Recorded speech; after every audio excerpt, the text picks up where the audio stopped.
Welcome, everybody. Welcome to the Abundant Life Center's 2024 candlelighting service. And it's a call to transformation is our theme, and we're really pleased and honored to have our dear friend and longtime community member, Reverend Drak Durella, here with a message and help coordinate this whole program. And thank you to everyone who was involved in doing that. Also performing will be Reverend Diane Greentree Wood with music and Paul Enberg on his harmonica. So we look forward to a wonderful time together as we celebrate the season. And first we're going to sing together, Morning Has Broken, and then a special performance by Diane Greentree Wood. I think it's called Winter, Fire, and Snow.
Darker and darker still,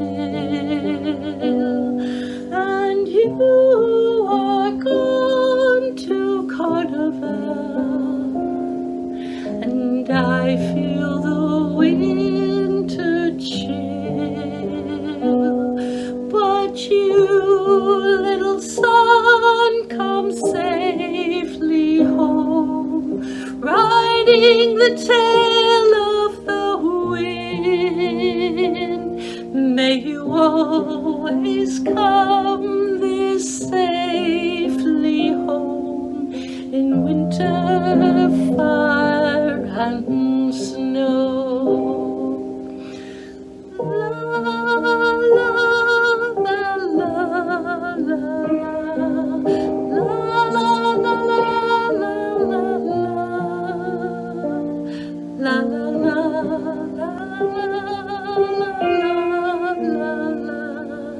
in winter, fire, and snow. But you, little son, come safely home, riding the tail of the wind. May you always come this safely home in winter, fire, and snow. In winter, fire is beautiful, beautiful like a song. In winter, snow is beautiful,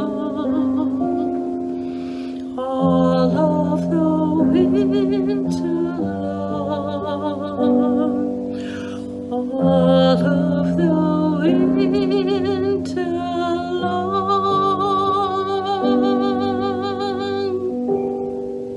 Merry Christmas. So we center ourselves right now,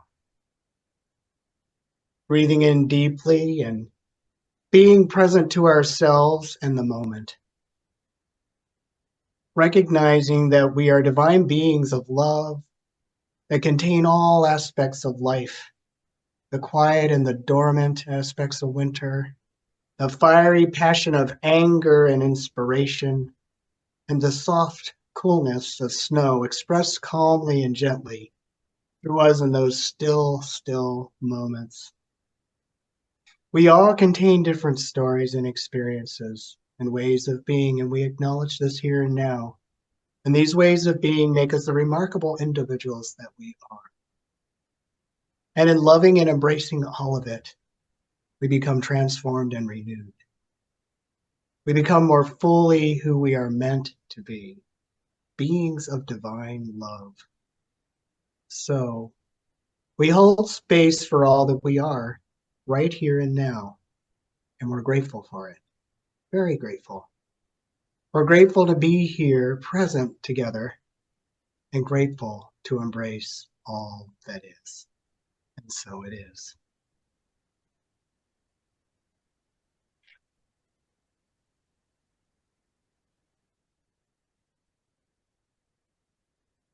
Thank you.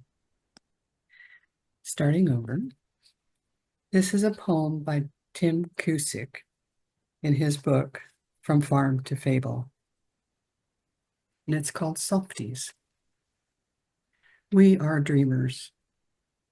Holding to a world of our own, we are gentle, whether big or small. We are love. We are encouragers, offering kindness to everyone. Though we know few will dance, we are love. We are healers, making people whole if we can. Some cannot comprehend our game because we are not naive. We are different, loving because it is our call. We know fear keeps us from them in their cell, and they have to hate. We are not focused, except that we obey the call. Enduring at times heat and ridicule because we love, we are softies. Stopping to enjoy the blooms, very aware there's work undone, always time to love. We love the thing that is beautiful, whether in people, songs, or sights. We realize all life is of value to us and worthy of love. How we live our days, some see as quite a waste. They are troubled and deeply suspicious of love as a genuine motive, betting throughout our lives that our strategy will lead to others who are love. You see, we are love. Life and God has made us so. How can our mission be so vital that we love our foe? I've been told it makes no sense, though I never said it did. We have always been around, and none will change their bid. We are kind creatures. We love others and can be obvious. Outside forces manage to shield us who forget to protect ourselves. That's it from Tim. And now we will enjoy the special music of Still, Still, Still with a prelude by our own Paul Enberg, followed by the song by the Gregory Brothers. Hello, folks. Today I'd like to go back over the old times, back to the time of Christ when he was born in Bethlehem, but also to remember that this time of year the people practice honoring the winter solstice, and the Jewish faith practices Hanukkah. And almost all of these occasions occur during, at least in the northern hemisphere, in the cold weather, where everything is deep, clear, and pure. So tonight we're going to play Still, Still, Still.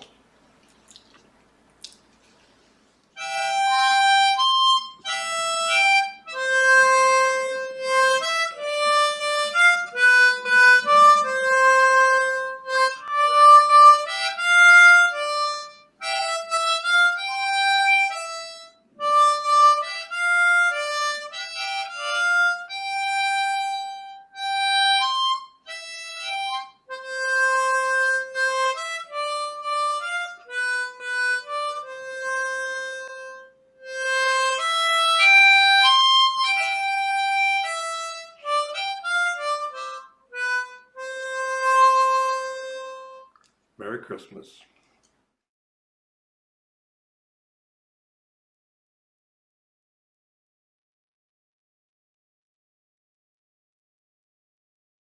Good morning, everybody. I don't know about you, but I love that last video. It's so beautiful. So before I even start, I want to talk a little bit about solstice and winter solstice in particular, and because of its significance and its direct link to transformation, which is in large part what we're talking about today. So as we all know, solstice was yesterday, winter solstice, and it marked the shortest day and the longest night of the year. And this is because of the Earth's tilt being the furthest away from the sun.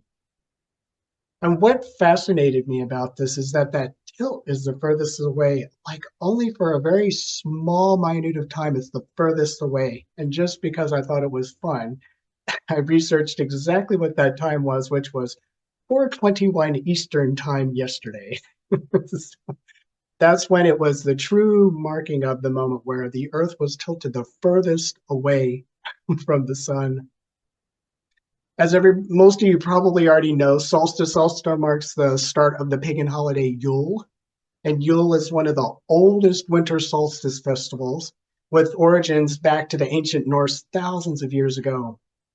Now, it's generally agreed that Yule celebrations began as a Norse festival called Jarl. I hope I'm saying that right. And like most winter solstice festivals, themes of light, fire, and feasting are common threads. It's a focus. Some historians think that sacrifices were an important part of the observance, either to the gods or other supernatural beings. One of them, which I found was fun, was elves. They think those were supernatural beings that they might have been offered to, or to the dead, or both. So back then, it was a really harsh climate in Northern Europe. I guess it still is, but I think it was even more so. And most cattle were slaughtered around that time because they couldn't feed them throughout the winter. So at about that time, they're really plentiful in meat. And so they had that for offerings and they would leave it out.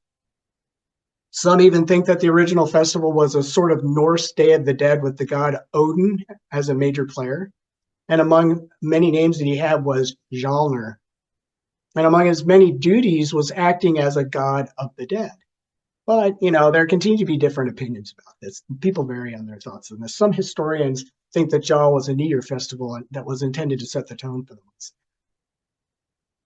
So I thought that was all very fascinating. There's a lot of cultures throughout human history that have observed the shift in season as an important symbol, and people of different faiths continue to recognize it today. Of course, as I've already mentioned, there are ancient Indo-European cultures, including the Celts, Druids, Norse, and Germans. I'm German. Where the winter solstice held great spiritual significance. But, these societies often viewed it as a time when the veil between the physical and spiritual worlds was at its thinnest. In the Celtic tradition, the Celts celebrated a festival called Alban Arthin, Light of Arthur, during the winter solstice. They believed this was when the Oak King represented the waxing year, overcame the Holly King, who represents the waning year. I thought that was pretty fascinating. And then the ancient Egyptians had this profound connection to winter solstice, linking it to the cycle of death and rebirth embodied by their god Osiris. And during the winter solstice, the Egyptians celebrated the rebirth of Osiris, believing that his power to bring new life to the land was strongest at this time. Then they would decorate their homes with green palm rushes, symbolizing the triumph of life over death. I had fun looking this up, I'm going to be honest with you, because I did not know that there are so many different other cultures and times and places that did this. So then in China, and I know a little bit about this one because I had a lot of fellow students in seminary that were from China. Their winter solstice is celebrated during the Dongji festival, a tradition that dates back to over 2,000 years. And Dongji means the extreme of winter, which is a time for family gatherings and ancestral worship, which they do. I have a good friend who to this day posts on Facebook all of the pictures of his ancestors when this holiday comes around. Now, these people will traditionally eat tonguen, sweet rice balls that symbolize reunion and harmony, and I can tell you those taste good. And in Hinduism and Jainism, the winter solstice is associated with Makar Sankranti, a festival celebrating the sun's northward journey. And this festival marks the end of the inauspicious month of Pausha and the beginning of the holy month of Maga. And it's celebrated with ritual bathing, offerings to the sun god, and flying colorful kites. And I don't know if any of you have seen any pictures on the internet of that, but it's very pretty when they fly those colorful kites. And then there's Native American tribes here that have a lot of rich traditions surrounding the winter solstice, often viewing it as a time for purification and renewal. The Zuni people of New Mexico celebrate Solaco, a days-long ceremony of purification and blessing for the coming year. And the Hopi of Arizona perform the soil ceremony, which aims to bring the sun back from its winter slumber. Isn't that neat? It's just so fascinating to me. I would love to see that soil dance, actually. I hope I'm saying it right, or soyal. For many of us, regardless of our spiritual backgrounds, though, the solstice really is celebrated as a time of rebirth or renewal and change. And we're going to be talking about transformation today, so it seemed appropriate to talk about this, to get a little background on the winter solstice. It's a time that invites us to embrace the darkness within, release old patterns, and set intentions for growth. It's a powerful time that symbolically leads to transformation. So, as most of you know, I'm a hospice chaplain. I'm a minister and I'm a spiritual counselor by profession. I've been doing this for several years now. And I've spent countless hours with families and their loved ones as they're dying. And it's impacted my perspective on how I see people and life pretty much. And namely, that I see love as the most powerful and important force that exists and can transform you. I really do. And ultimately is something that we are meant to be. That's how I see love. So this focus today it hits home for me. If there's one thing I do most with these families, it's invite them in the presence of their loved one who's dying to reminisce about the shared moments that were most impactful to them and to remind them of the love that they shared. It's what I do. And if you've noticed at memorials, funerals, and celebrations of life ceremonies, there's always a time for people to share these kinds of memories about their loved ones. There's always a place in there where you read the eulogy and people come up and they share. And there's a reason for this. And the important reason I think for this is that above all things, love and its surrounding memories are timeless and they're transformative to us as human beings. And when we focus upon love, whether through shared memories or words of kindness, it wakes up in us the core spiritual truth of who we all are. And that's loving and divine beings. And in the case of these families who have experienced loss, their memories reignite their loving relationships with the people they have lost on this earthly plane in a way that is timeless and healing. Their love that is reignited through their memories creates space for the transformative and healing process of their grief and what their grief can offer for them through it, which I think is remarkable. There's a minister at Montview Presbyterian Church. His name is Clover Beale, and he said, "There are words of hope and healing that will never be spoken unless you speak them. And there are deeds of compassion and care that will never be done unless you do them." I really like that. The loving memory, the energy of memories, is something that can't be erased. And when words are spoken out loud, whether through a shared warm memory or the direct statement of, "I love you," they magnify and they become more real. They really do. I've seen it. And it's been said that the spoken word is powerful, especially in New Thought circles. We all know this, right? And as everybody understands, what is spoken is more likely to manifest and increase in its existence. We often speak of affirmations and how powerful they are. We say them for ourselves and others because we know of their transformative impact upon us. But realizing love in our lives is about more than just mere affirmations and positive memories. As empowering and remarkable as they can be for as individual and as a community, it requires even more for us to begin to transform and take on the aspects of our divinity as loving beings. It requires more. Those are powerful. There's a book called The Third Jesus, The Christ We Cannot Ignore, written by Deepak Chopra. I don't know if any of you have read this book. I haven't, but it's a really neat thing he said in this book. He pulled up the scripture from John chapter 12, verses 24 through 25, and this is how it goes. "Very truly, I tell you, unless a grain of wheat falls into the earth and dies, it remains just a single grain. but if it dies, it bears much fruit. And Chopra continued. He went on to say that this passage is about transformation. Jesus tells his disciples that they must die to an old self in order to attain the new. He says, if you are attached to your old way of being, death is inescapable. You must regard your present self as a seed. Once planted, it will die. But from that extinction emerges the abundant reward of a new life, one that is beyond death. I thought that was so powerful. So, how do we die to our old self, and what does it mean to attain the new?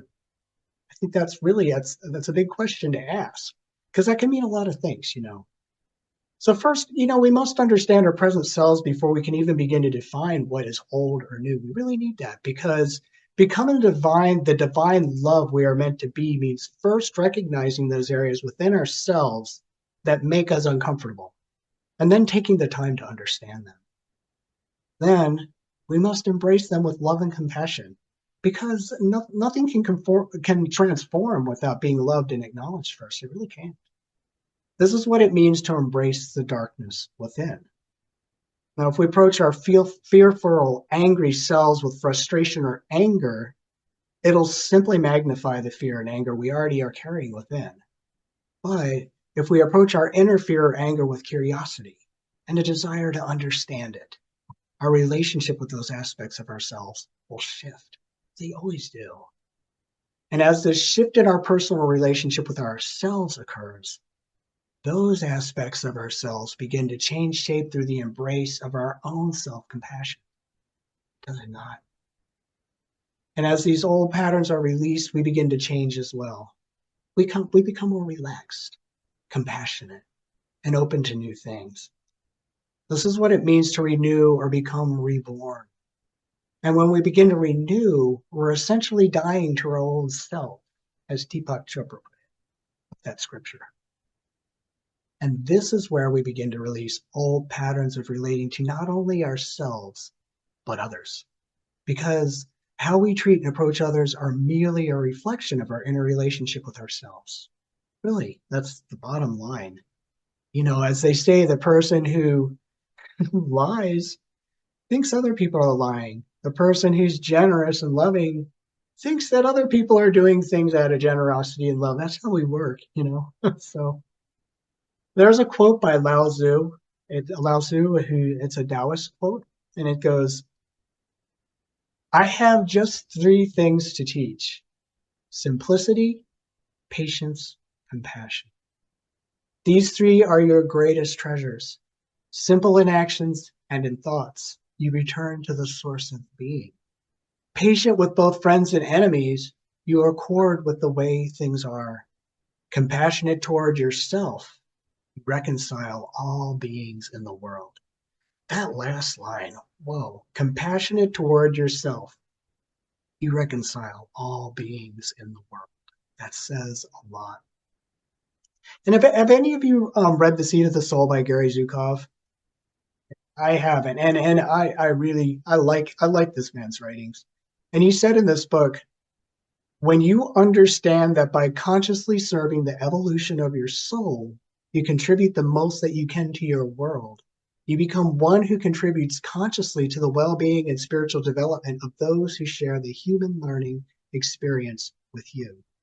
If you are unkind to yourself, you will be unkind to others. And if you are negligent to yourself, you will be that to others. Only by feeling compassion for yourself can you feel compassion for others. If you cannot love yourself, you cannot love others, and you cannot stand to see others loved. I really thought that was something that he added, that last line in there, that you cannot even stand to see others loved. You might get jealous or a little extra resentful, if you don't have that in yourself. So it's only through this kind of understanding, compassion toward ourselves, that we can begin to truly grow emotionally and ultimately spiritually as human beings. It's the only way, really. This is where the transformation begins. In understanding what causes us to feel anger, frustration, sorrow, fear, all of these things that we're not comfortable with, we begin to approach ourselves with more compassion, love, and understanding. And Once we begin to do this, we magnify the love we carry inside for not only ourselves, but for others as well, especially those who carry the same fears or angers or frustrations that we do. Because by then, we're going to understand them from a place of compassion and no longer from a place of judgment. There's a guy, his name is Alan Wallace. He's one of the world's leading scholars, writers, and teachers of Tibetan Buddhism. And he said this once. I love this. It's like a little story. It's only a paragraph. Don't worry. He says, excuse me, imagine walking along a sidewalk with your arms full of groceries and someone roughly bumps into you so that you fall and your groceries are strewn all over the ground. As you rise up from the puddle of broken eggs and tomato juice, you're ready to shout out, "You idiot."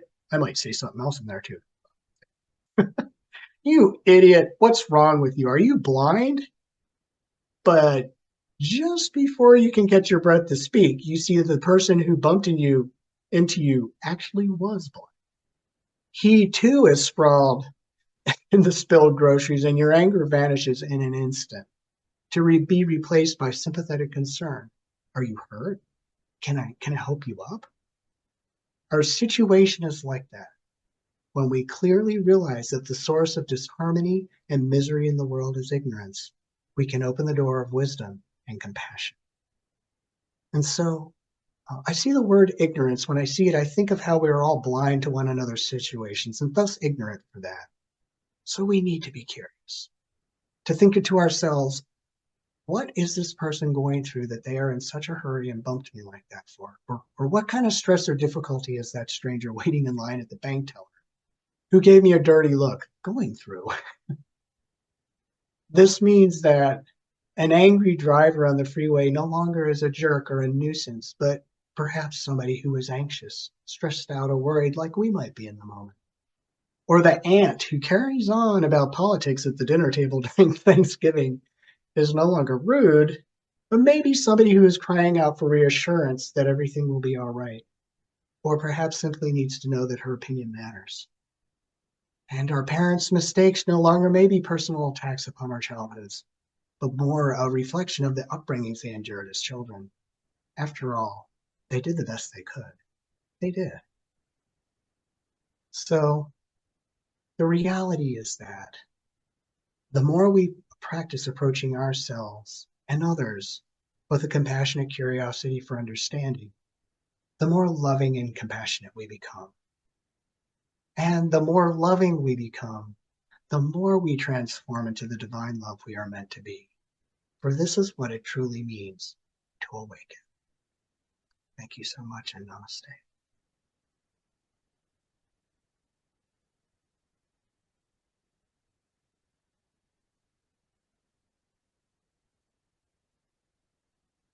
So we are getting ready to sing the song "Silent Night," are we not? And after I sing this song, and you can join me, we will be doing our candlelight. So I just would encourage you to have your candles ready for after this song, so we can do that as well. And when we after we light our candles, if you can think about it somewhere in the back of your mind, we're going to think about a word or a phrase that calls to us about what this, what would I call it? What it means to become divine love for you. It can be a word or a phrase. So just have that kind of in the back of your mind to share after we light our candles as well. Well, it's time to play Silent Night again. After a year, I always do this for our Christmas program. Let's try to remember a time when we were all where the weather was cold and clear and peace was all over the world. Silent Night.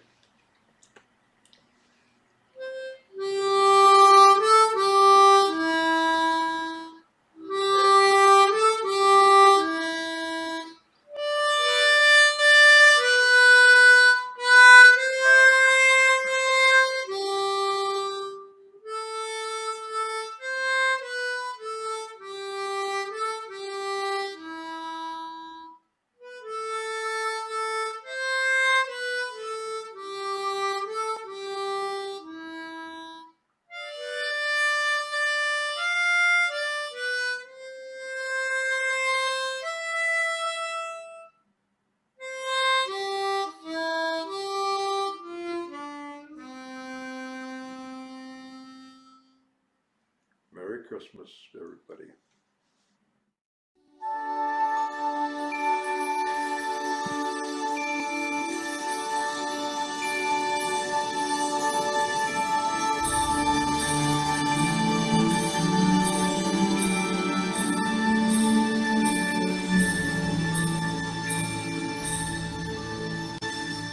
Silent night, oh night, falling calm, all is bright.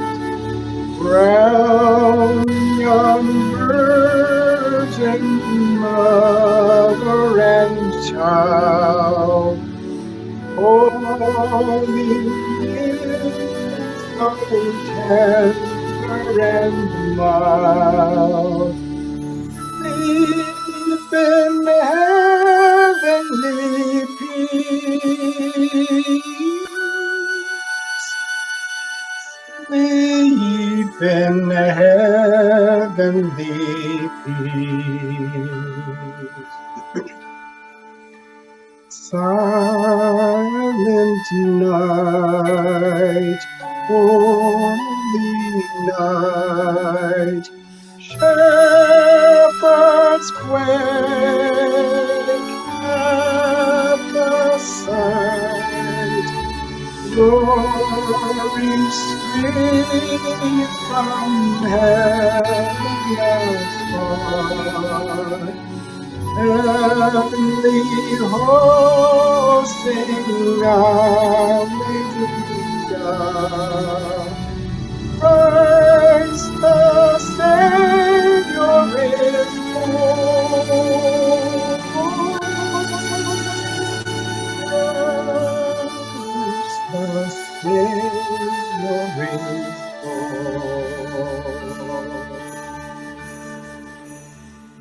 Silent night, holy night, Son of God, cast your light, radiant beams from thy holy face.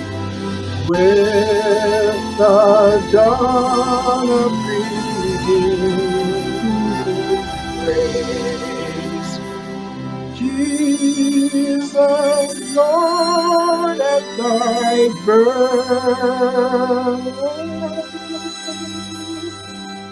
Jesus, Lord, at thy birth.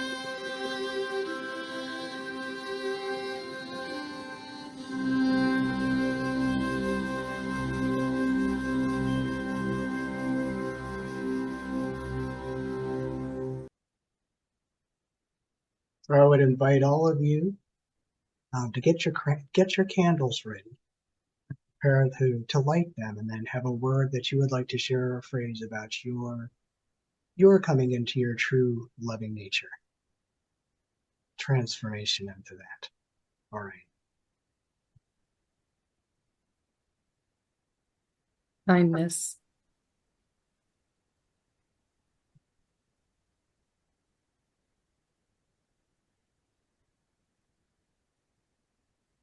Presence. Releasing beliefs that do not serve me anymore and allow my transformation. Patience. Turning toward the light. Jean Dubinsky.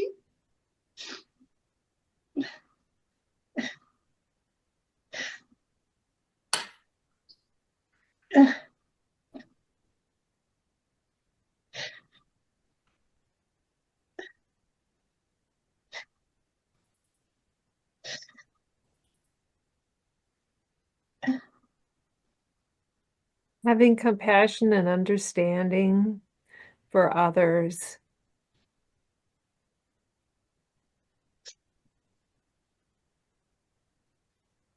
having understanding for others and myself as well.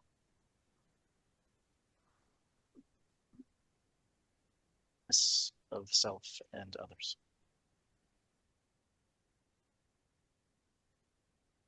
Peace is all around. Does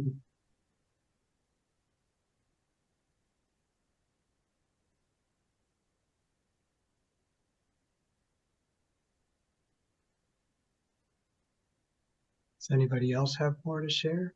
Cindy needs to unmute, or I couldn't hear her. We couldn't hear you, Cindy. I said forgiveness. Mm,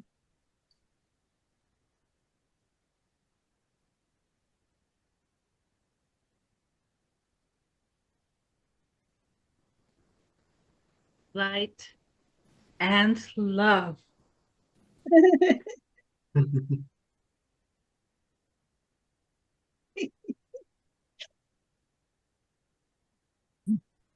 Has everybody shared?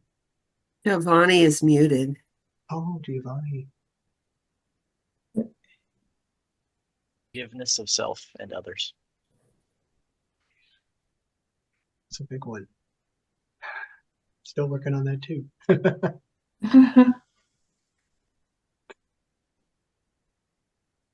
I appreciate everybody sharing today and being here as well. Thank you for that. I appreciate it. Don't we, I think we have a congregational song too, don't we?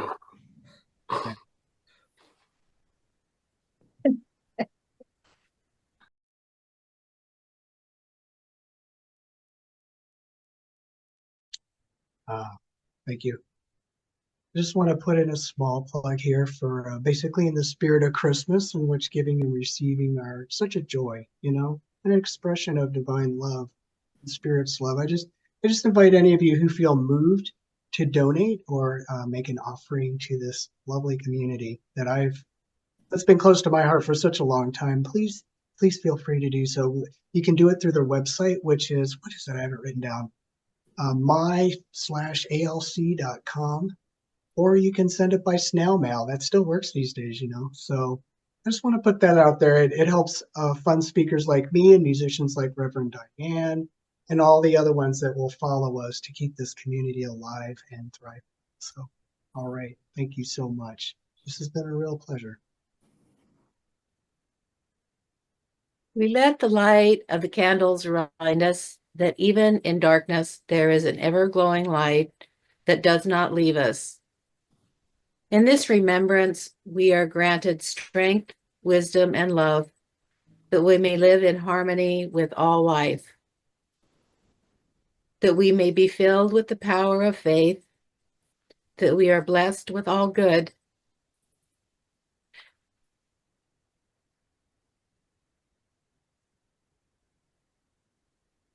As we conclude this joyful service, let us accept and take with us all the blessings of Spirit which are within us.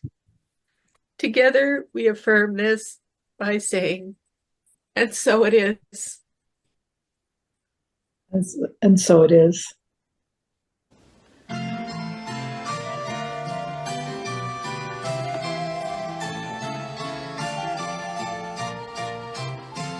We wish you a Merry Christmas. We wish you a Merry Christmas. We wish you a Merry Christmas and a Happy New Year. We wish you a Merry Christmas. We wish you a Merry Christmas. We wish you a Merry Christmas and a Happy New Year. Happy holidays, you guys. Love you.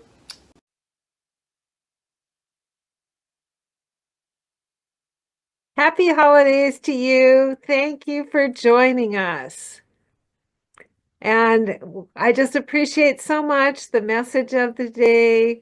And I really connect with that feeling of love and light at the spirit of the time with Christmas celebration, lights and all.